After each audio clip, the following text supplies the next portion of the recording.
On és casa meva? Ciutat sincera.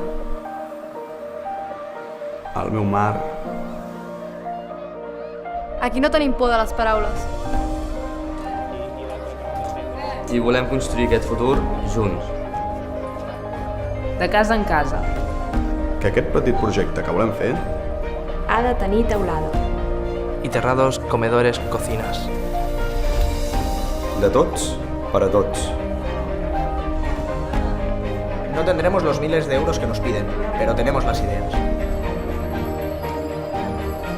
I no tenim por de les paraules. Estem llestos, volem entrar a casa.